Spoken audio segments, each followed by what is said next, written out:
കേരളത്തിൽ വ്യവസായം ആരംഭിക്കാൻ ഇപ്പോൾ പഴയതുപോലെ ബുദ്ധിമുട്ടില്ലെന്ന് സംസ്ഥാന സർക്കാർ പറയുമ്പോഴും വ്യവസായി എം.എ. യൂസഫ് അലിയുടെ വാക്കുകൾ ഏറെ ചർച്ചയാവുകയാണ്. കേരളത്തിൽ കൊച്ചിക്കും തിരുവനന്തപുരത്തിനും പിന്നാലെ പൂർണ്ണ വലിപ്പത്തിലുള്ള മൂന്നാമത്തെ മാൾ ഉയരാത്തതിന് പിന്നിലെ കാരണമാണ് ഇപ്പോൾ പ്രവാസിയായ എം.എ. യൂസഫ് അലി പറയുന്നത്. തൃശൂർ നഗരത്തിൽ ലുലു മാൾ പ്രവർത്തനം ആരംഭിക്കാൻ ആദ്യം ഉദ്ദേശിച്ചിരുന്നു.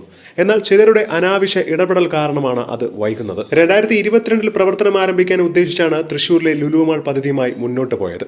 എന്നാൽ ഒരു രാഷ്ട്രീയ പാർട്ടിയുടെയും അതിലെ ഒരു നേതാവിന്റെയും ഇടപെടൽ കാരണം പദ്ധതി അനാവശ്യമായി വൈകുകയാണ്. ഏകദേശം 3000 പേർക്ക് ജോലി കിട്ടുമായിരുന്ന പദ്ധതിയാണ് തൃശൂരിലെ ലുലു ഷോപ്പിംഗ് മാളിലൂടെ ആവിഷ്കരിച്ചത്. എന്തിന് മാൾ നിർമ്മിക്കാൻ സ്ഥലം ഏറ്റെടുത്ത് പ്രവർത്തനം തുടങ്ങിയ ഘട്ടത്തിലാണ് ലുലുവിനെതിരെ കേസ് എത്തിയത്. ഇപ്പോഴും ആ കേസ് ഹൈക്കോടതി പരിഗണനയിലാണ്.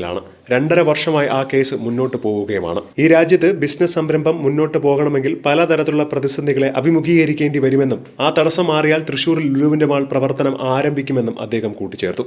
എന്നാൽ അദ്ദേഹത്തിന്റെ ഈ ഒരു ആശയത്തിന് എതിരും കുറെ പേർ രംഗത്ത് വരികയാണ്. കാര്യം ചിലരൊക്കെ പറയുന്നത് 3000 പേർക്ക് പണി കിട്ടുമ്പോൾ 10000 പേരുടെ ജോലി പോകുമെന്ന്. മാത്രമല്ല ചിലർ അഭിപ്രായപ്പെടുന്നത് മാളുകൾ വരുന്നത് ചെറുകിട കച്ചവടക്കാരുടെ കച്ചവടം പൂട്ടിക്കുമെന്നും കേരളത്തിന്റെ സാമൂഹ്യ ഘടനയ്ക്ക് മാളുകൾ അനുയോജ്യമല്ല എന്നൊക്കെ പറയുന്നവരുമുണ്ട്.